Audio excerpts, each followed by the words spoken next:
बादशाह बहुत गुस्से में था। उसकी आंखें लाल हो गई थीं। कहर ने उसको चुनौती देने की हिम्मत कैसे की। उसने अपने सिपाही को हुक्म दिया, जाओ, कहर का सर मेरे सामने लाओ। सिपाही डरते हुए बोला, जहां पनाह, कहर बहुत ताकतवर है। बादशाह गरजा, मुझे कोई बहाना नहीं चाहिए, जाओ और उसे खत्म करो। बादशाह की बात मानकर सिपाही कहर के इलाके की तरफ चल पड़े। उनका मन डर और चिंता से भरा था। सिपाही जानते थे कि कहर को हराना आसान नहीं होगा। कहर को जब बादशाह के फरमान के बारे में पता चला तो वह मुस्कुराया।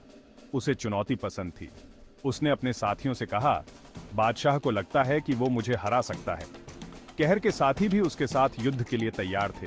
वे जानते थे कि कहर उनका नेतृत्व करेगा और उन्हें जीत दिलाएगा। कहर ने कहा, हम बादशाह को दिखाएंगे कि हम में कितनी ताकत है। कंवल कहर की प्रेमिका बहुत होशियार थी। उसे जब युद्ध की खबर मिली तो वो परेशान हो गई। वह जानती थी कि सीधी टक्कर में कहर की जीत मुश्किल होगी। उसे कोई तरीका सोचना था।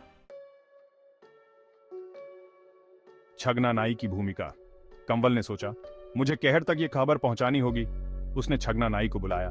छगना पूरे इलाके में घूमता था। कंवल ने उसे एक गुप्त संदेश दिया। छगना समझ गया कि उसे क्या करना है। बारात की तैयारी। छगना नाई कहर के पास पहुंचा और उसे कंवल का संदेश दिया। संदेश में लिखा था, विवाह का प्रस्ताव भेजो, बारात लेकर आना।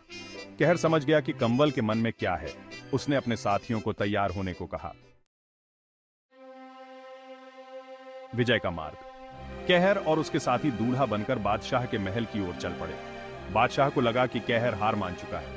यह कंवल की चतुराई थी। आगे क्या होगा?